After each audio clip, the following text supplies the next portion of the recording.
EPP4 AFA Term 1 Week 7, EPP4 ICT Term 1 Week 7 to 8.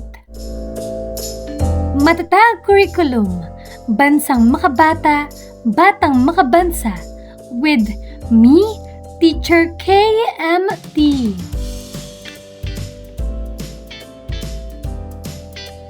Magandang araw mga bata! Unahin nating aralin ang EPP4 AFA Term 1 Week 7. Ang mga paraan ng pag-aani.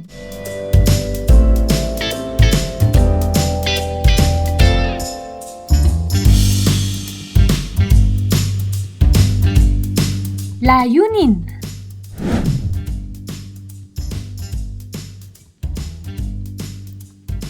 Kaugnay na paksa bilang isa, paraan ng pag-aani. Maikling balik-aral. Paano to?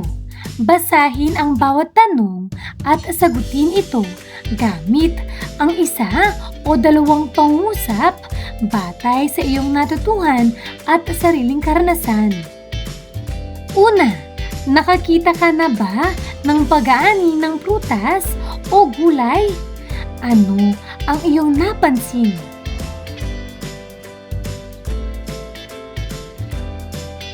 Opo, nakita kong maingat na pinitas ang mga gulay upang hindi masira.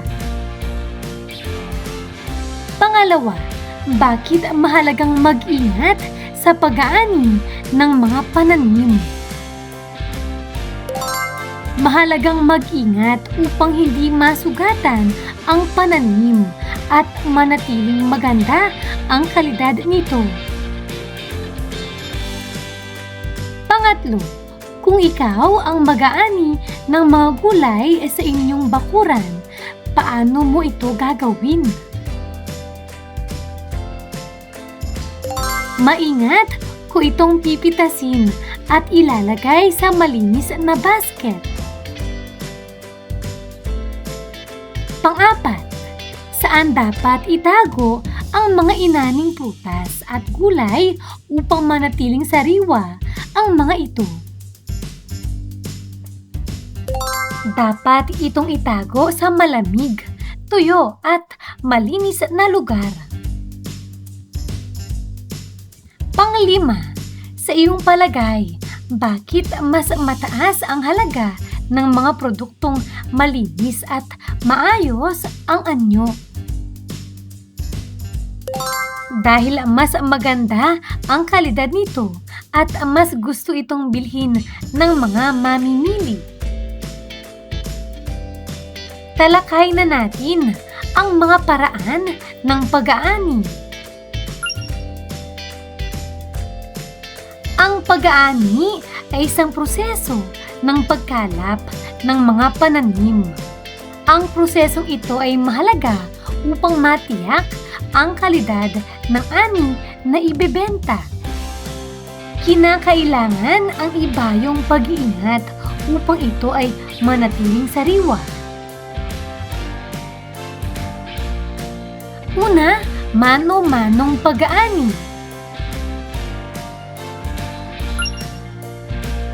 Isa itong teknik ng mano-manong pag-aani gamit ang kamay sa pagpitas ng prutas, dahon, gulay at iba pa. Halimbawa nito, ang pananim na inaani sa paraang mano-mano ay labanos at sili. Maaari mong panoorin ang video na ito.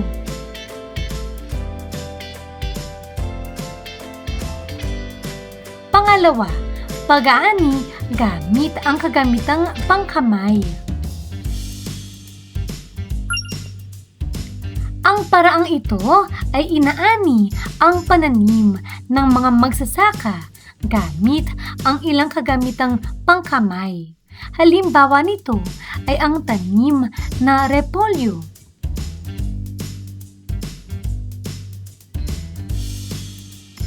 Pangatlo, pag-aani ng makina. Ang paraang ito ay isang pagsasanay na nagtitipon ng malaking dami ng mga butil sa tulong ng mga makabagong pag-ani. Halimbawa nito ay ang palay na inaani gamit ang makina upang mapadali ang pag-ani nito. Maaari mong panoorin ang video. Maikling pagsusulit. Paano to? Basahin ang bawat pangusap. Isulat ang tamang sagot. Una, ito ang proseso ng pagkalap ng mga pananim upang maani ang mga ito.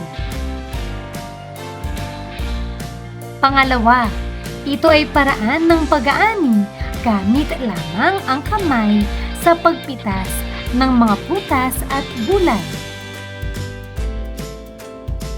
Pangatlo, ito ay paraan ng pag-aani na gumagamit ng mga kagamitang pangkamay. Pang-apat, ito ang lalagyan na gawa sa kawayan o kahoy na ginagamit sa pag-iimbak ng mga gulay upang manatiling sariwa ang mga ito.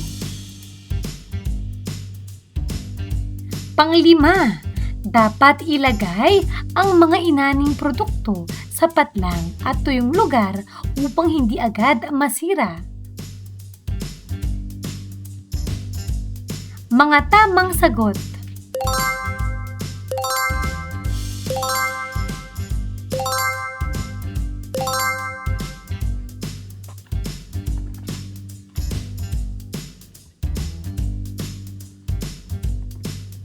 Dumako na tayo sa EPP 4 ICT, Term 1, Week 7 to 8. Ang wastong posisyon, layo at oras sa paggamit ng computer at iba pang computing device.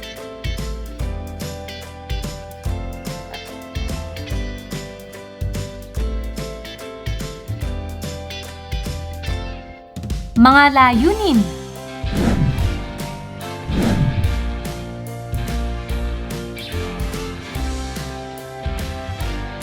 Kaugnay na paksa bilang 2, Digital Health and Wellness.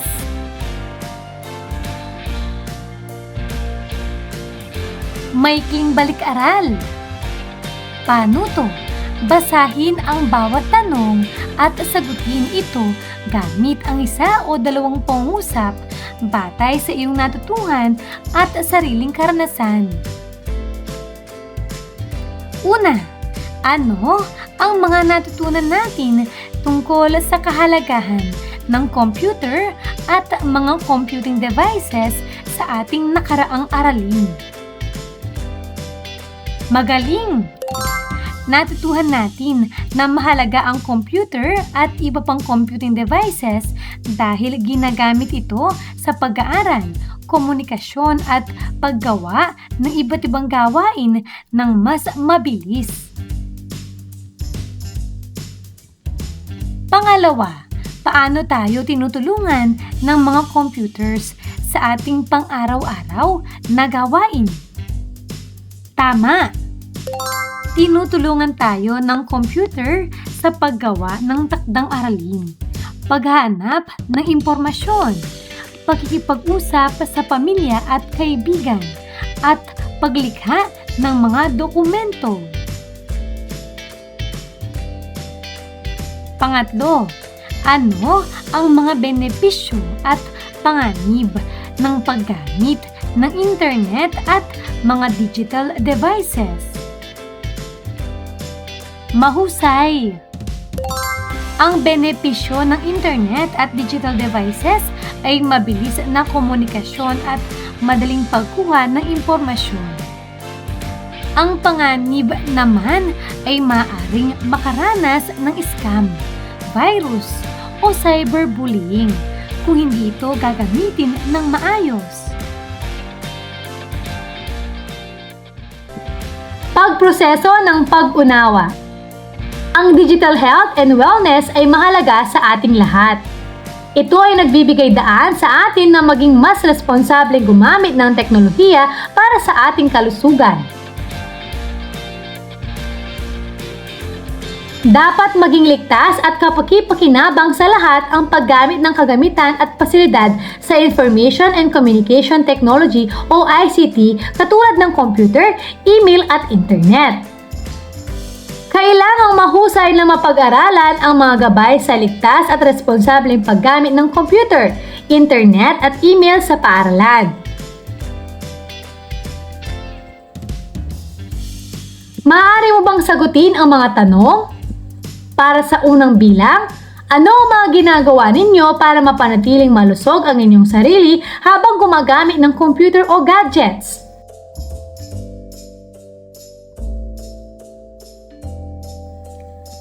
Pangalawa, ano ang mga nararanasan ninyo na maaaring makasama sa inyong kalusugan habang gumagamit ng internet?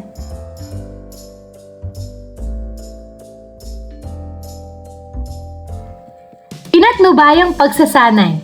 Mga tamang posisyon sa pag-upo habang gumagamit ng computer.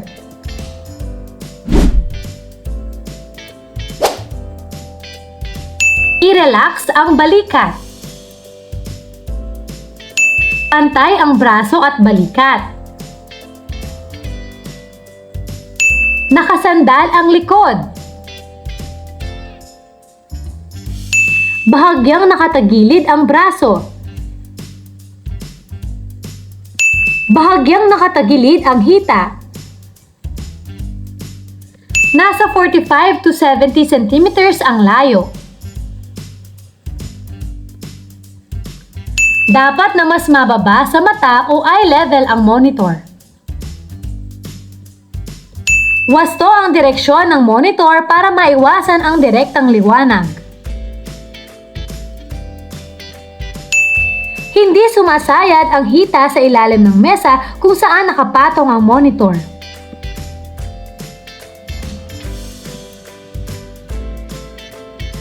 Dumako naman tayo sa mga maling posisyon sa pag-upo habang gumagamit ng computer.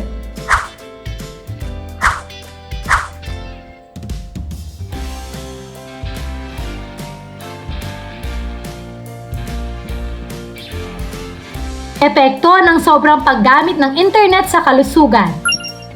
Eye strain, sleep problems, social isolation.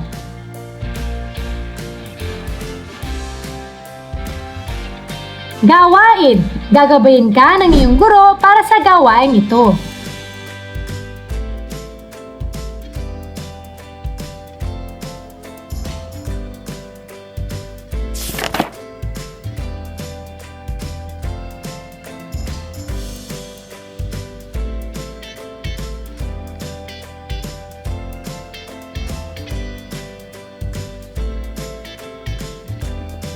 Mga gabay para sa kasiyasiya at responsableng paggamit ng internet para sa mga bata. Una, limitasyon. Mahalaga na ang mga bata ay may limitasyon sa kanilang paggamit ng internet. Dapat nilang malaman kung hanggang saan lamang sila dapat mag-browse o maglaro online. Ito ay upang maiwasan ang pag-aaksaya ng oras at mapanatili ang balanse sa kanilang buhay. Pangalawa, think before you click. Isang mahalagang prinsipyo ay ang think before you click. Bago i-click ang anumang link o button online, dapat suriin muna kung ito ba ay ligtas at kung mayroon itong potensyal na makasama.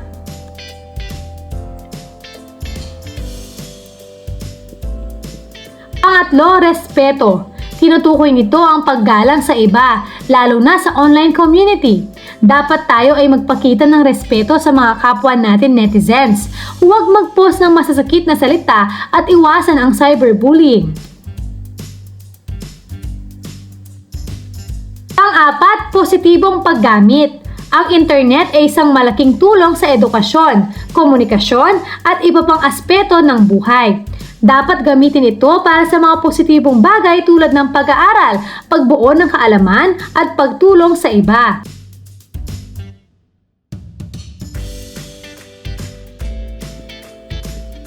Ang lima, responsableng paggamit. Bilang mga bata, kailangan nating maging responsable sa ating online behavior. Ito ay kasama na ang pag-iwas sa pag-post ng personal na impormasyon, paggamit ng social media ng maayos, at pag-unawa sa mga panganib ng online world.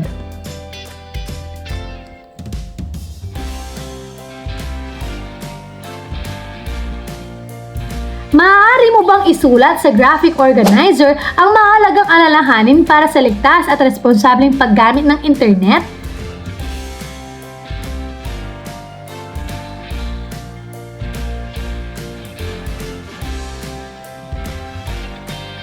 Sagutin na natin. Una, limitasyon. Pangalawa, think before you click. Pangatlo, respeto. Pang-apat, positibong paggamit.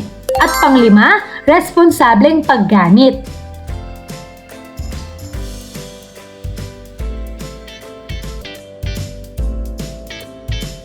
Kabuuang pagsusulit. Paano to? Basahin ang bawat pangusap. Isulat ang tamang sagot. Una, ito ang proseso ng pagkalap ng mga pananim upang matiyak ang magandang kalidad ng ani.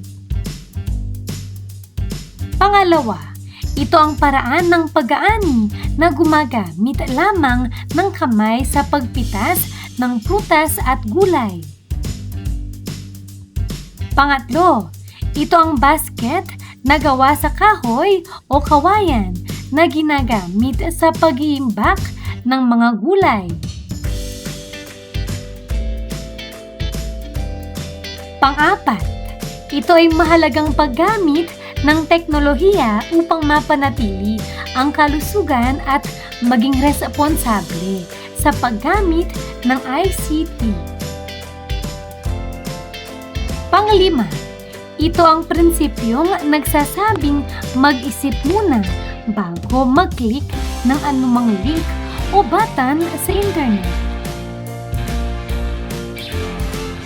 Pang-anim, ito ang pag-aabuso o pananakit sa ibang tao gamit ang internet, social media o cellphone. Pang-pito, tamang posisyon ng likod sa pag-upo habang gumagamit ng computer. Pang-walo, tinutukoy nito ang paggalang sa iba, lalo na sa online community. Dapat tayo ay magpakita ng respeto sa mga kapwa natin netizens. Huwag mag-post ng masasakit na salita at iwasan ang cyberbullying. Pang-siyam, epekto sa mata ng sobrang paggamit ng internet. Pang-sampu, mahalaga na ang mga bata ay may patlang sa kanilang paggamit ng internet.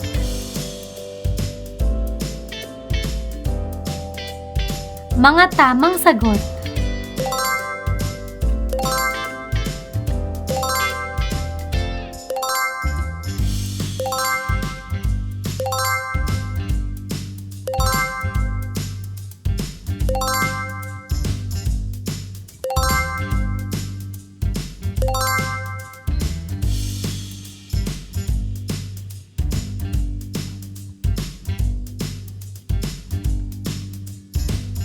Mahusay mga bata!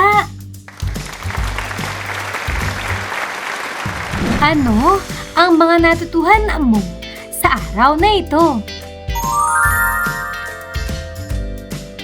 Ngayong araw na ito, natutuhan ko ang tungkol sa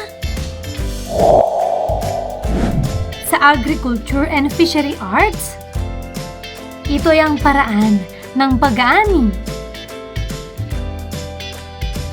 Samantala, sa Information, Communication and Technology, natutuhan ko ang digital health and wellness o ang wastong posisyon, layo at oras sa paggamit ng computer at iba pang computing device.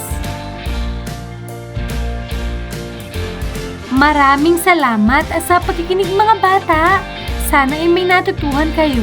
Huwag niyong kalimutan, pindutin ang like, share, at subscribe.